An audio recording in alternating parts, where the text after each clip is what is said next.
This is the second instance of the AI forum, and like any good forum, a forum is set up as a place for the exchange of ideas, and in many ways, our goal, because it's a place for exchange, is to keep this relatively informal and inclusive. And so there are people from academia, we have people from industry, from outside the university who are here, and we think that's the best way to get and keep up to date with this obviously very exciting topic. Dr. Lowe could not be here today in person, and so I'm going to be stepping in for him, but he will be going forward, be sort of leading this initiative. And then we're excited today to have two prime speakers, and then we'll have some time at the end for some discussion. And so without further ado, I'm going to hand it over to Mehri Mehrnia. Is that right? Totally got that wrong. And she's laughing, which is great. So that's informal, but go ahead, please take it away.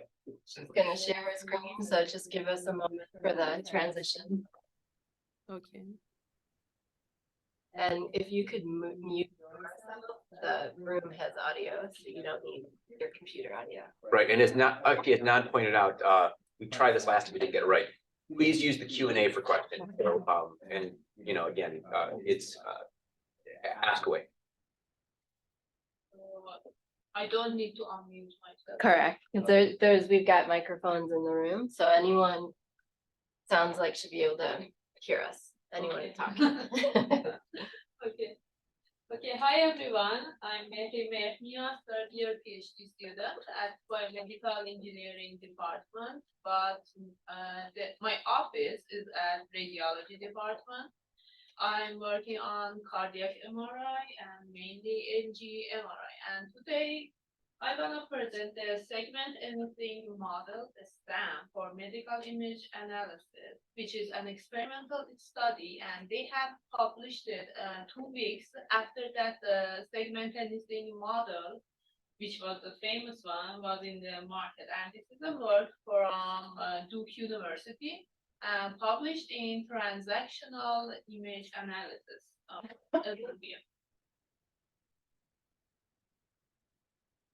So an introduction, or we know that the segmentation in medical imaging is challenging because first of all, the annotation of medical images are expensive and it needs the valuable time of specialists and physicians.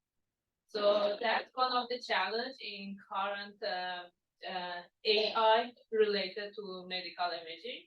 So the segment anything model, which is a self-supervised model, it is trained over 1 billion annotated natural images. But we know that the medical images are more complicated than natural images. So that's why this model cannot be easily used for medical images because, for example, in some organs such as the heart, we have different compartments juxtaposed, and it's difficult for SAM to distinguish them one by one. So in this paper, they have used 19 different data sets with different modalities and anatomies, and they have used the prompts such as point, box, or grading in order to give some hints to SAM in order to find areas.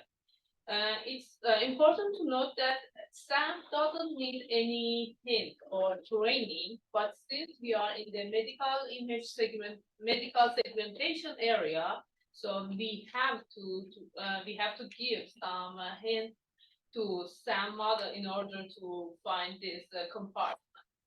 So this study can be a good basis for future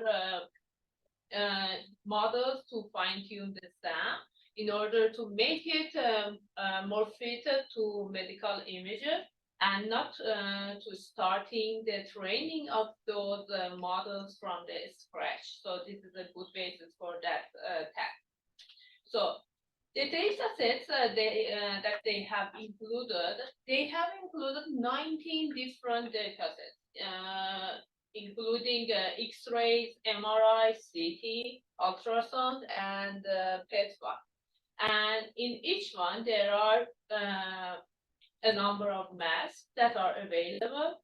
And in some of the data sets, so different compartments are available. So that's why in next section, in next slides, we see that the number of tasks that they have performed are 28. However, they have just 19 data sets. So the experiments that they are going to carry out can be in two ways. They can have non-iterative prompts, I mean by prompts giving point or boxes around the compartments of those organs of medical images, or they can be iterative prompts.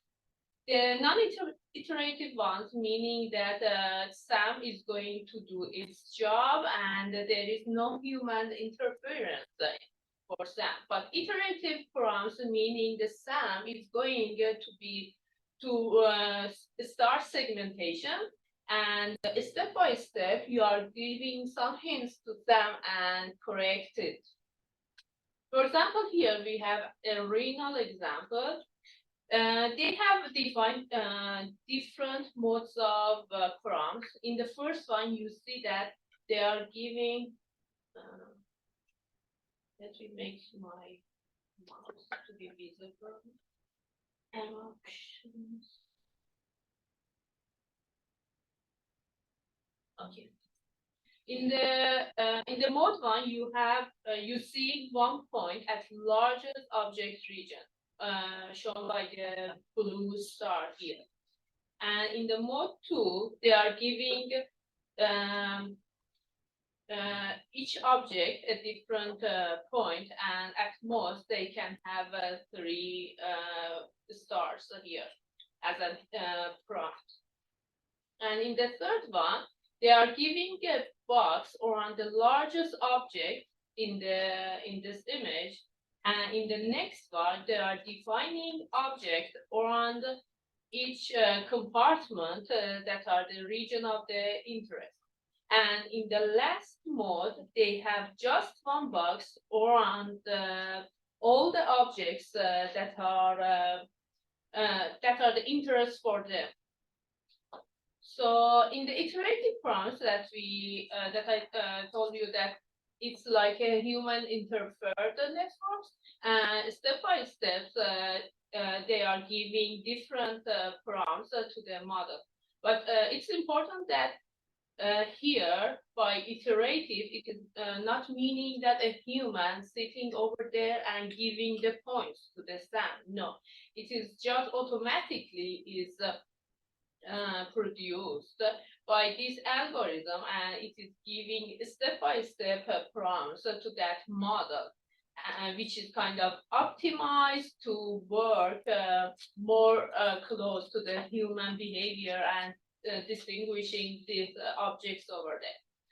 So also they have compared in this study the SAM model to the current well-known models that are working in a self-supervised way with the least training data. These models are the red simple click and focal click that they are mainly working based on the clicks of the human. So in the result part, in the first one, we saw that we have 5 different modes of giving prompts, including points or boxes. They have shown performance of the SAM per each test. For example, each dataset can have 1 or 2 or more tests. For example, they have MRI spine or CT spleen, and in each dataset, they are going to perform the SAM with these defined modes, which including the points, either points or box. As you see, most of the time, the box are performing better than the points. The blue ones are higher than the orange ones. In fact, here, higher is the better. And our performance criteria is between 0 and 1, which is defined based on the similarity of the mass, which is produced by the SAM compared to the ground truth mass that we have. So the higher is better, which shows the highest similarity for those mass. So the blue ones are better than the orange ones. And also an interesting point is that you see some high variability in some data sets between different modes. For example, in the chest one, the points and boxes has a big difference between themselves because the compartment making that one to happen. And also in the, for example, in the next one, here, this shows the overall performance of SAM with each mode on the all data set. As you see, the box one, the box which shows the each compartment has the best performance. So here they have shown the examples of those overall performance data. You see 4 different data sets here, and in each data set they have 3 examples. And the first example, this one, showing the poorest performance on that data set, for example, in MRI spine. And this one is the best performance on that data set. And also, the first row shows that they are using the prompt with mode 2, which is the point prompt. And the second row is the prompt related to the box prompt that they are using. And red contours are related to the masks that are produced by SAM, and green ones are our ground truths. You see that from here to here, the performance is increasing usually, as we saw in the previous slide that the box has better performance. However, in some data sets, for example, in the chest, CT of the X-ray of the chest, you see the performance is always high because making box or either box or point doesn't make that much difference for the chest one because it's more visible. But however, for the brain one, since we are focusing on more small compartments such as tumor or other parts, it's more difficult. So points and box are making a big difference. And here is another example for the CT spleen as well. So here they have compared the performance of SAM with other methods that we saw in the previous slides, including RITM and single click and focal clicks. And how they have compared that, they have computed that similarity score for SAM and other methods and find the difference of those 2 numbers and plotted them here for the entire data set. And it shows that wherever these values are positive, it shows that SAM is working better than other methods because they have visualizing the difference here. Just in 4 tests out of 28 ones, SAM is performing worse than other methods. But it is important to note that here they have used 1 point prompt to have a fair comparison between SAM and other methods, because other methods cannot use the box prompts. However, if we are working with the box prompts, the SAM will outperform all the tests, and even those 4 tests that are currently have a negative scores will be outperformed. Here, they are showing the comparison between number of points, number of prompts that we can have with the performance that we have. As you see, the overall trend shows that with increasing number of points, the performance is increasing either in SAM or other methods. However, you see that until, for example, 2, 3, or 4 points, SAM is outperforming other methods, but after that, additional point by by adding additional points, other methods outperforming SAM.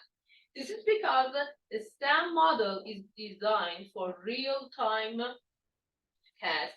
So in real-time tasks, you can't add so many points. It's like a clicking. For example, you click once or twice or 3 times. You don't click, for example, 5 times or 8 times on a graphical user.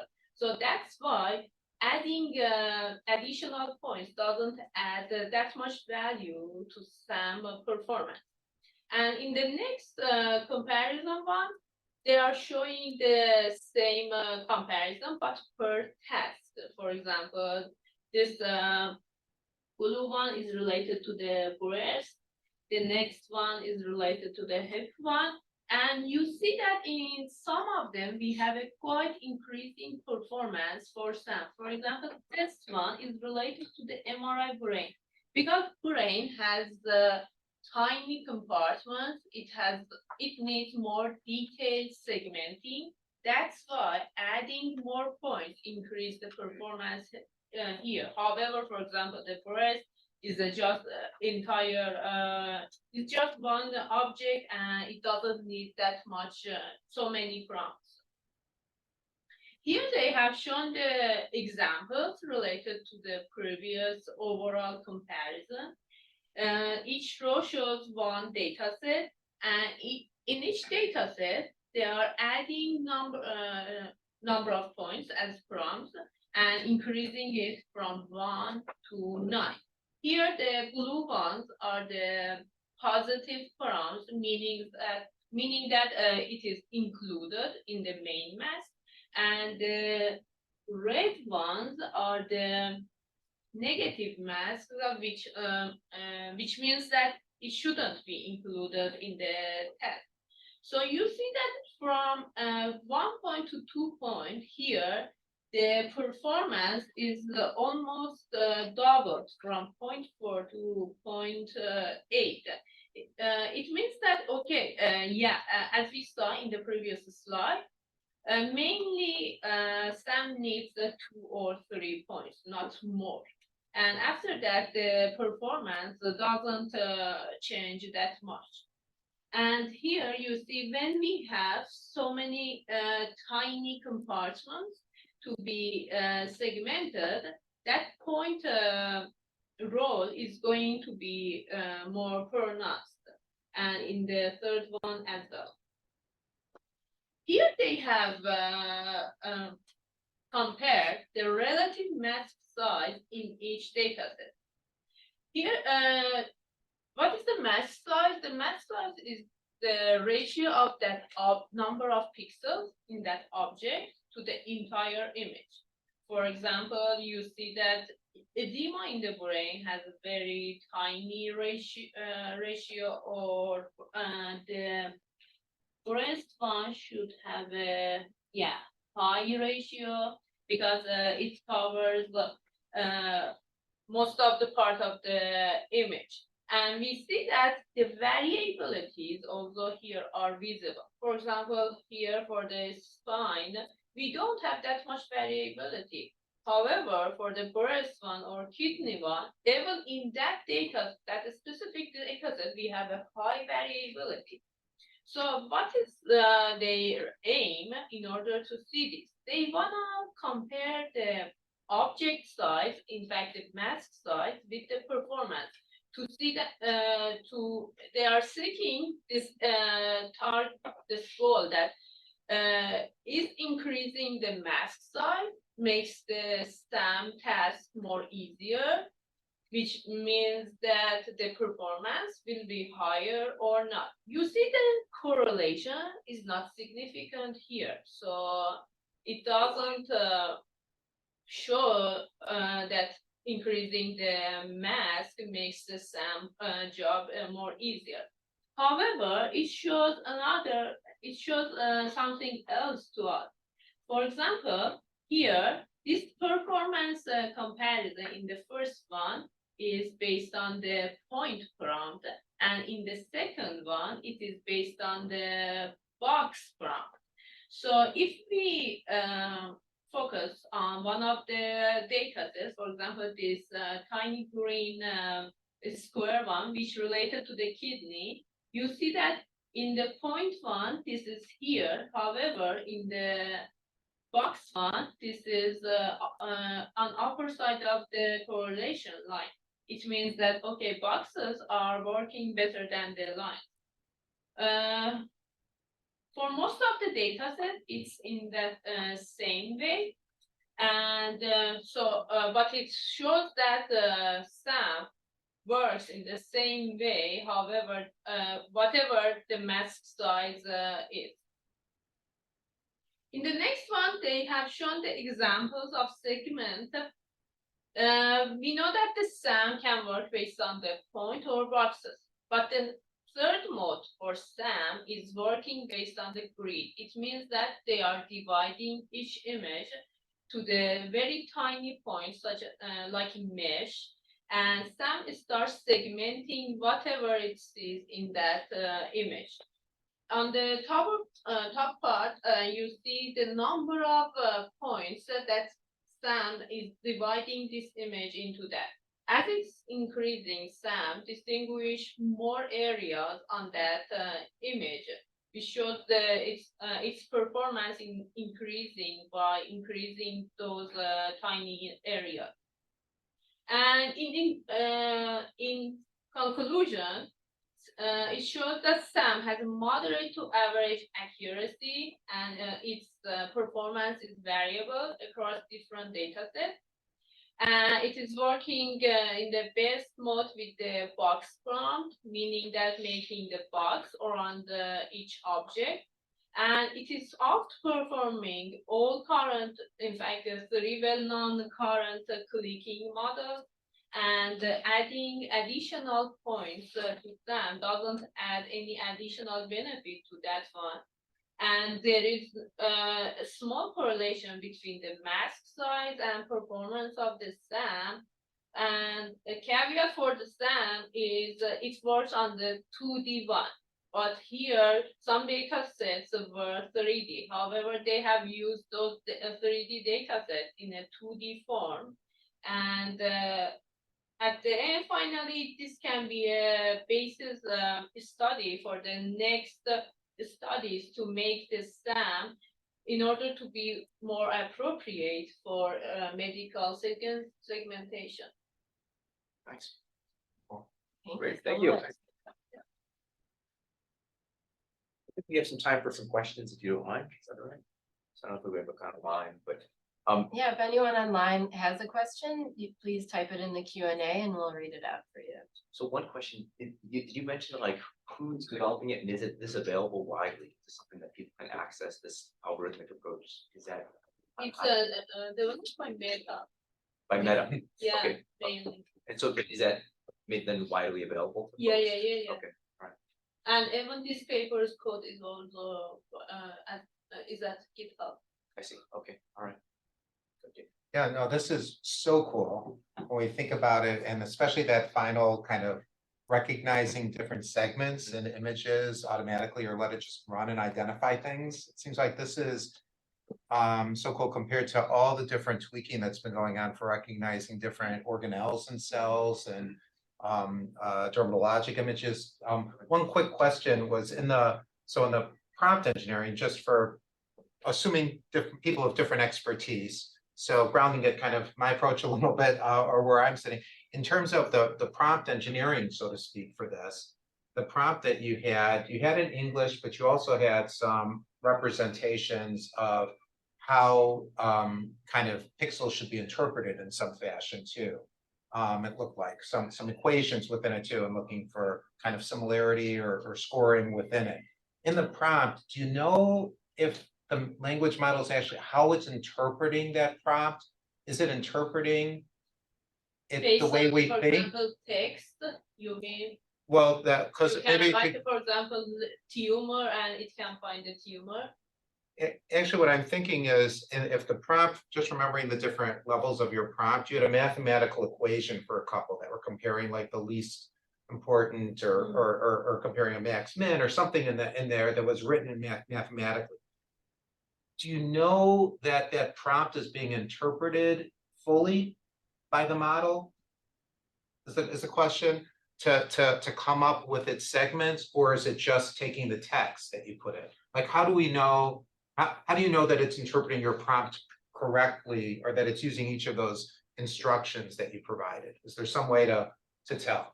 Yeah, first of all, there is some part of randomness in that prompt because this points that they are producing for prompts, it is Yes. automatic and it is partially produced randomly. Because even human eyes, when you are looking at the image, for example, from one person, the point that you are putting in the middle of that object it is different. Sure. So that's why there is the randomness over here. So definitely it adds an uncertainty to the model as well. It's like almost like scanning to probabilistic. optimal, like fit, sounds like. Yeah. So, and we think that the directions in the algorithm are being followed explicitly.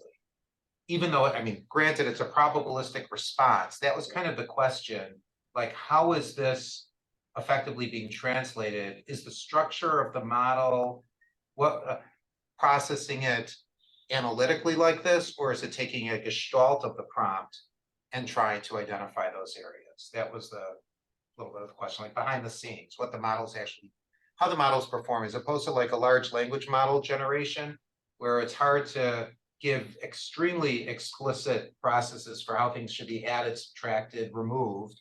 Here, we're looking for a direct comparison. Do we know it's doing that from how the model's designed? Yeah, I think it is working on the line by line and going down. And that argmax one is going to select it's a kind of optimization problem. It's select the base one. But however, if the image has similarity in has a complex shape and has some similarity in different types, that argmax answer can have several answers. And then it's going to be probabilistic how it selects. Yeah. So that makes sense.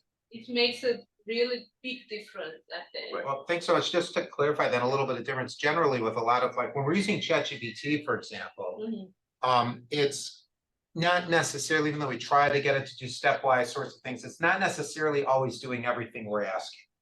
In this is built in the way the model's designed. It's going to go stepwise through this direction to do everything. When you're using this, do you pre-select the number of points that it's going to define, or what it's going to the output, or does it determine the output on its own? The number of points? Yeah, you need to give it the number of the points. That's why they have carried out that experiment, which shows that what is the effect of the number of points on the final performance. Right. So it's almost like there may be like some best practices for certain types of anatomy or images, because it's likely that based on the homogeneity or heterogeneity of that image, you might guesstimate some ballpark point, something like that, it looks like. But I was wondering, Bill, maybe this too in the weeds, but like with some of the skin stuff that we've been doing, we are manually annotating the images. Is that right? Yes. Yeah. So are we both using boxes, or are we drawing them for the most part? Freehand drawing. Freehand drawing. Okay. No more. Well, I was going to say, have you things are moving fast. So have you had any chance to implement this in here, like locally? To use this to segment? Yeah. I'm working on a public data set for my research, which is from Utah University. Yeah. It is left atrium, LG MRI of the left. I give it to segment anything in the patient that the resolution is high, and even it is more easier for me as human to segment it. It was detecting it better. It was okay. All right. Yeah, okay. but when there was the higher noises Yeah. or other things on the image, it was Not so going good. to be messed up. Okay, I got you. All right, All right, we have time for one. Oh, sorry. good, Bill. Our next, one of our next phases in the DERM project is to develop a segmentation model that would distinguish the lesions that are most likely to be tumors. Yeah. Well, So maybe that's this is a good exactly what we're chance working to run this in parallel, and if we can get this to perform well, at least have simpler cases, we might be able to cut our human annotation down quite a lot. But Just like chart reviews will be history. I hope so. But medical students probably hope so too. So like, no, that sounds really good. Well, this is great. I know we want to. Yeah, we have sorry. one more question Thank you. online, so I'm gonna read it out. So in the final slides where multiple segmentations were presented, it appears that the same tissues or lesions are represented in various colors for each separate case. Are these different colors indicative of distinct masks assigned during different attempts? If so, is there a possibility to isolate only one type of tissue or lesion through any sort of filtering without human involvement? Additionally, is it necessary to explicitly inform the model about the number of expected tissue types? I think currently it doesn't work based on the number of tissue types. It is just identifying the different tissue types, but if their material is different, definitely it It'll doesn't. pull It it out, just right? works based on the shape. Right. Maybe its structure is different from the medical viewpoint, but based on the shape, it is working. So it's, yeah, so not necessarily on the density, yeah, like pixel density or like the, sometimes like with radiology, it might be that like certain images are enhanced more than others, and so they have some pixel. That edema example was, Right, would be a good was an example. example where it wasn't, in the edema, I think there was one cat, wasn't quite as good as some of the other, didn't outperform as well as some of the others.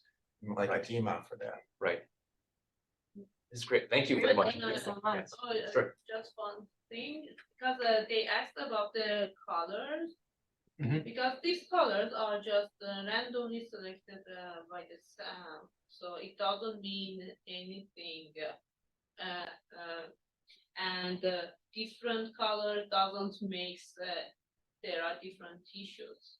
Right. I It gotcha. has just used those different colors to show that how many different compartments it is going to Right, detect. right. So at a minimum, it seems like this could simplify that labeling process. It's already pulled out in Right. theory. Right. The right areas and just pointers and label them, and then Yeah. we have a new model that can run on top. Yeah. However, in order to not make this kind of dilemma, they should, for example, here, if it is the bone is purple, Yeah. they should use same purple here. Right. Right, Right. right. Right. Right. Mhm. Good point. All right, Don't thank tell you those so guys. much. This was Good. great, yeah. Thank you so much. We're going to transition over to David Liebovitz. He's going to share his screen and give us a couple demos. Yeah, and just by way of a quick intro first. So I'm an internal medicine physician, studied engineering many years back, and a couple years ago began kind of getting reacquainted with various programming aspects, and so nicely dovetailed in with some of the large language model coming out. And part of my understanding a little bit more, getting back into programming, came from being tasked with being one of the co-leads for inserting in the medical school curriculum the digital health and data science thread. So in that context, I've created a variety of apps to illustrate different use cases for medical students and how large language models will change things. That's not going to be the emphasis today, although I'm going to go through some of the apps. This is more a little bit about kind of underpinning of what's going on a bit than what would necessarily be in a curriculum for medical school students.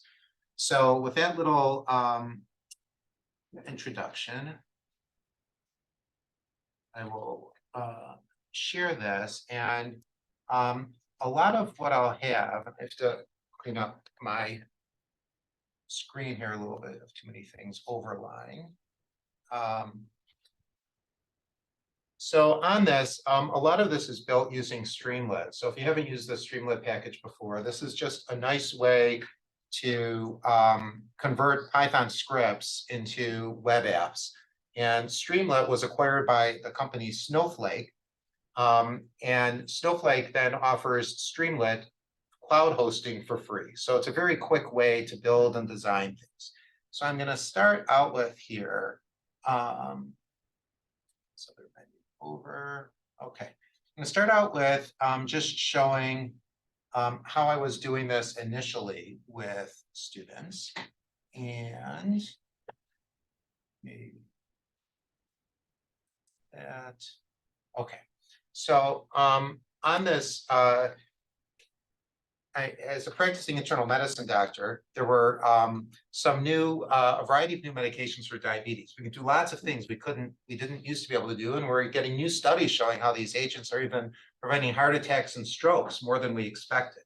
So when all this array of new medications came out, as an internist and someone who's doing coding of that, that's a neat thing to potentially pull together into rule sets where I can program this and have a tool that can do it. But there's lots of inputs into this equation.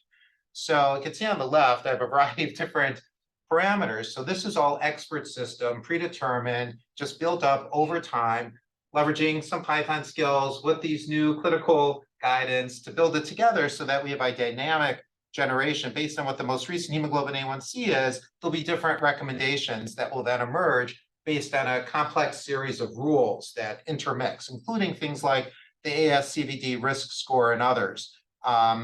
Which adjusts on the fly based on a variety of different parameters that one can put in here. Anyway, you can get the ASCVD risk score, does adjust based on what that patient's last systolic blood pressure is. You can see how the ASCVD risk score dynamically updates. It's a little bit of a complicated equation with multiple parameters in that. So anyway, built that out here to do this. And now I'm much more comfortable prescribing these diabetes medications, having thought through and having to make this app. Plus, I can refer back to it when needed. This is very deterministic, all expert rule-based. This Streamlit is a very useful tool to quickly bring those sorts of things to life. Then what I'm going to do here is let me go to, there's yet another one, another project came up, which was, well, we have this logistic regression algorithm for predicting heart failure risk, and we need an app for this. And so, that's the same thing like the ASCVD risk score, similar sort of equation. So I just quickly, modify things, put things in here. This is the kind of equation. There's multiple coefficients again here from the left side, multiple parameters that are going into it. And this is just the equation in the end. And again, this dynamically updates to predict 10-year risk score for heart failure. Then, with a focus on teaching medical students, and by the way, all the GitHub code is linked here, and we have on the healthdatagym.org website, we have links to a variety of these things because some of them require some additional charges for large language models we'll get to. Many of them are not open to the public, depending on everybody on the call, and you need a NetID and password. Wanted to collaborate or work on things, you could put in a request on the Health Data Gym for enhanced access. Otherwise, NetID from NU can get access to the actual sites and the passwords in front of a number of the sites. So with that said, the next one I'll just go to then for teaching digital data science for the medical students. I wanted to create an app that would illustrate a variety of what medical students need to know or should know from this. So what I did here is I put a variety of sample data sets, all CSV files in a tidy format. So the rows and columns nicely arrayed for analysis. And I also get the ability to generate data, which I'll get to a little bit, but that's using a large language model, or a CSV upload. So someone can have their own data and upload it here. And in this context, the variety of language models, if one wants to use language models, the majority of this is hard-coded again here. And in this example, so I'll leave the demo 1 diabetes data set. This just shows what we have available here: cholesterol, glucose, HDL, all these different data elements. And then say we want to just jump ahead, do a little violin plot. It automatically looks what any data set one might want to upload, where the numerical columns are for the comparison in the violin plots. We've age, could change it to BMI. And then what's the categorical column that you're comparing in this violin plot? And so there aren't many categorical columns in this data set, just diabetes or gender. I could flip it back and forth. And so here we see a violin plot of BMI by gender. And so we see where the male's body mass index average in this 390 subject data set that's publicly available. I have links to where the sources are. And this about the demo data set up here as well, and women. So you can go through analysis, a lot of data exploration, visualization, go through a structured approach, assess data readiness for any missing data, and I actually have approaches to infer data when it's missing and do mice algorithms, other approaches to for different ways to impute what the missing data elements are from an analysis perspective. Let me go to, actually, let me stop that. And I'm going to show also to help teach medical students in this regard, created a variety of approaches. Again, this is hard-coded stuff at this point, then I'll get to language model for machine learning. So on the machine learning side, we could select automatically looks for categorical columns in whichever data set you're using to predict. So we'll predict diabetes, and then select the target class value to predict. So here, let's predict whether there's diabetes present or not. And then what are the features that we want to include, the ingredients in our predictive model. So we'll select all the features possible that are in this data set. I'll skip over the scaling or normalization. We could choose a machine learning model, and we could even provide a Shapley force plot to explain that model as well. I will click predict. And so this is going, and it's actually pretty fast on the fly. I'll create a logistic regression model with these 390. So we want to see numbers here where the prediction of not having diabetes matches the actual not having diabetes, and the prediction of presence of diabetes matches presence of diabetes. So you want to have it on this diagonal. And so most of them are forming here in the logistic regression. See, in the sample, the test set that was pulled out explicitly ahead of time and processed again does very well. It's small numbers, that's why these curves actually look really good. And then here's the equation of the logistic regression model. But then, interestingly enough, in the logistic regression with a small number, you could actually get your answers to look really good, but it doesn't make clinical sense for some of these things. And if I gave it time for the Shapley force plot to finish, which is more computationally intense, you'll see it doesn't quite make sense in this explanation for how the algorithm is actually going, where it's hard looking at these numbers, especially when it's not normalized, but then even if you normalize, it'd be hard to interpret what's actually going on behind the scenes. Is that HDL really doing what it should? Is the glucose really doing what it should? It's a little hard to tell. The Shapley force plot, oh, here, it came out. So here we have a sort of list, and we have kind of height coming up here, which doesn't exactly make sense. Why is height a factor of whether someone has diabetes or not? On the other hand, what I can do here is let's change it from logistic regression to a gradient boosting machine. We'll do the same thing and just predict. So here, similarly, pretty good, actually maybe a little better this time on the confusion matrix. Again, our prediction, our ROC curve looks really good. Our precision recall curve looks good. And now we're getting a Shapley force plot, which actually calculated faster this time after having gone through it for the other one. In any event, glucose ends up being much more of a big force in the force plot here, which makes sense. So this may be the algorithm that we may want to use externally, potentially, or try with other data sets as opposed to that logistic regression analysis. So anyway, that's enough here. But then let me get to the large language model stuff. And in the large language model stuff, what I'm going to do is go back to, at the top here, the data exploration side. And I'm going to activate the chatbot. Now, in activating the chatbot, I did this, here, I'll put in my password. So I did this prior to ChatGPT and the APIs releasing more stuff. So this was early on, I haven't updated this code. So I'm doing stuff behind the scenes that there's other APIs, and you can do it directly, some of it even just recently. But in any event, with it, even the way it was, if I pick, I'll just copy this, what's the mean age for men with diabetes? What it's going to do, it's going to interpret, well, I didn't have men, women, I had gender, male, female. So it's doing some analysis behind the scenes, filtering just to men and just to men with diabetes, and it answered the question. So this was prior to the code interpreter, all the other things that they've come out with. It worked even then if you gave it a data set in such a way that it could analyze it and do things effectively. This is all through the OpenAI API here. Now I'm actually going to change the model here to GPT-4. And I'm actually, because I want to have some time to go through some of the other apps, I'll ask one other question here. Well, actually, I'll generate plots. And in the generate plots, create an interesting plot. So I don't know what it's going to do. And this was before it was generating stuff. So what I'm having it do here is I'm having it look at the data set and generate the Python code, which I then execute in a little safe space. So I create a safe space and look for dangerous things in case our AI went amok on us and wanted to like crash the stock market or something today. Instead, so it can't leak and it's just running there. So here what it did, looked at our data set. Sometimes it does multi things. I was hoping, well, I did 2 variables here, so it does multiple color things. But in any event, so it's probabilistic in terms of what it's going to come up with here. And then I can see what's the code it came up with. So here's the code it came up with on the fly. I told it preferentially use these sorts of packages, and then pull that code out, and then run the code, create the image, and then display the image here in the app. So it came up with age and cholesterol. Nicely picked the right variable for the dependent and independent variables here and put it, in a nice way. Okay, so that's that. Now I'm going to do a whirlwind.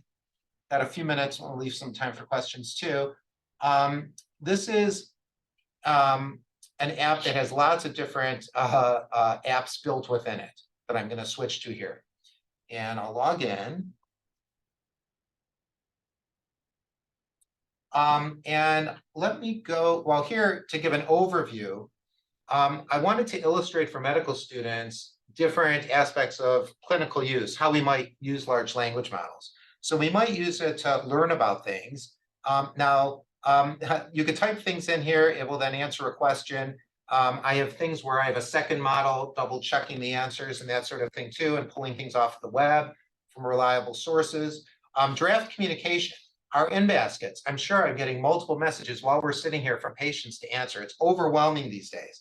So let's, and annotating results. We get tons of results we have to annotate. Let me do the annotation of a result for a second. So I just have, like, here's a gobbledygook sort of CT scan result that, how am I going to explain this to this patient who gets worried about things? So if I can, click, here I'm going to generate an annotation, and it came up with an explanation right there for it, and that looks good. Now this one, the GPT-4 follows my directions a little bit better on this, and I even have the GPT-4 preview, the very latest one that just came out, so I did make an update here.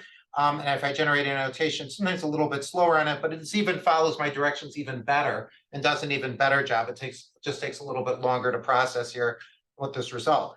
What I also have here, not only do I have the annotate a patient result, but I also have the ability to generate a patient message or a question. So it could generate questions and generate responses. You could just see the back and forth a little bit on this. This is taking a little longer for the GPT-4 than I want to give it time at the moment, but I'll just go on. There's the patient education side. When we give patients handouts for things, sometimes they have multiple medical problems. I want to give them a handout for their hypertension, handout for their COPD, handout for their kidney disease. Let's combine it into one education, a handout for diet, exercise, that sort of thing. This tool does that really well. I can put in multiple conditions, have it generate that, does a nice job. Differential diagnosis, very helpful. You may have seen in the news about how a family brought their child around. No one could figure this out. Ultimately, put all these variety of symptoms in. It said this could be tethered spinal cord syndrome. Brought it to a neurosurgeon, said, yes, that's actually, that probably does seem to fit, did more tests. Yes, that was it. This does a nice job at pulling together those disparate sorts of things. You could weigh it in different ways to look for very at-risk things or serious things. Sifting the web on this particular app does retrieval augmented generation. So it'll do a web query, full content. You could actually do a deep search, retrieve the full text through web scraping, converts it to a vector store, queries the vector store, and then only reports the answer that was contained therein. So it's not, you're avoiding any hallucination or the date cutoffs. There's other ways to tweak this, so it could answer it as it best could. And I have another app, we have time, the questions I can go through. Now, what I also wanted to show was the patient simulations for teaching medical students again. So let me turn up my volume, which I'll have to for a moment. which I might hear myself, but we'll see. Well, I have the microphone off, so it should be okay. Let me see if this. I can't believe I'm in the emergency room feeling sick. And so in this, I'm going to actually use the microphone as input. So this is where one can I learn can't believe I'm about in the interviewing emergency room patients. feeling sick. Tell me a little bit more about what's been going on lately. I didn't use my usual pause, but anyway, it's actually pretty good. But it'll still, so this is doing a voice to text, and then it's actually sending it through, and then it's going to do that text to voice. Now this is using 11 Labs. Oh, It was doctor, prior it's to been a OpenAI nightmare. with The their own pain in voice. my This will abdomen be, is the latency is going to drop. excruciating. It started a few days ago, but it's gotten so much worse since then. I can hardly eat anything without feeling like my insides are being torn apart. The pain is constant and intense, and it's starting to make me feel nauseous. I've been throwing up too, which just adds to my misery. I'm so worried that it's something serious, like a ruptured organ or a tumor. Please, doctor, I'm begging you to find out what's wrong with me. So, and this goes on, and you could go back and forth, different models, different approaches, and even have targets in mind. This one will keep going with questions, and then I'll say, I gave you some pain medicine. How are you feeling now? And it's actually very, very great. We have some plan to build this out in more detail and with other sorts of use cases. Also, I created one with interview season for Hi, I'm Dr. residents, for Smith. medical Nice to meet students, you. for residents. And here you can have a tough interviewer, or you can have a nice interviewer, and you can practice training against tough versus nice interviewers as well. Then to finish off, I have a couple other things that are more targeted on specific areas, like colorectal cancer screening, a bot that only uses reliable information and will answer about colorectal cancer screening if I logged in. So, and give patients answers or clinicians answers to help their practice do a better job using different implementation science-based approaches. And then the final one here I'll just mention is the one where you have multiple models giving a combined answer to questions. I'll log into this one.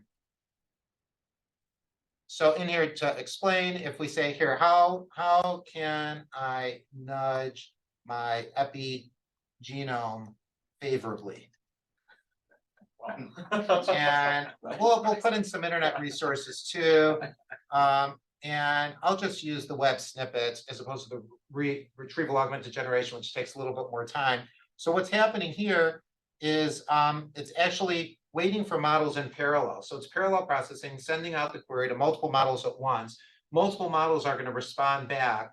Plus, it's going to use the web to pull in information. And then it's going to take all of this information together and give a final answer to that query. If you click that rag, does it, and it allows you to include what sources? Then it will get the full text, Okay. not just, so we're going to see the sources that it's using here. Okay. It's just in the interest of being a little bit quicker for the demo. So here, model 1 already responded, and here were the model options that I could select. This is GPT 3.5 Turbo. This is its response here. Here was Google's, let me show the model 2 response. This was Google's Bard's response. Yeah. Interesting nicotinamide riboside. So Google's actually getting pretty current here with some of the stuff. And then we have our final adjudicated response, which is now being reconciled. And here we go. So this is GPT for looking at what Bard said, looking what the web said, looking what GPT 3.5 said, and came up with our answer of how we can all nudge our epigenome in a good way. With that, I'll stop. Choose the right grandparents. Right. Well, clearly, That's the genome. we But clearly did it not, actually affect the epigenome too now. We know. Oh, we did not leave enough time for you, David, clearly. I mean, this is like amazing. I have to go do an interview. Yeah. Speaking of which, why don't you use that for you? So, but what we can do actually, if people have questions, why don't we, first of all, this is all available. I think it's on the Health Data Gymnasium now. You can go there and it's open to NetID Northwestern students. If you are outside the Northwestern system, I think they'd have to contact you. Is that right? yeah, they'd have to contact through the Health Data Gym, or there is my GitHub is Dr. David L.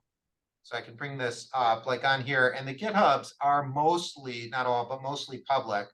And so that GitHub URL for people who are looking at. So if you look under Dr. David L, All right, you could take a look. You could give me a Yeah. star. You can take a look. I'm gonna start the GitHub. All right.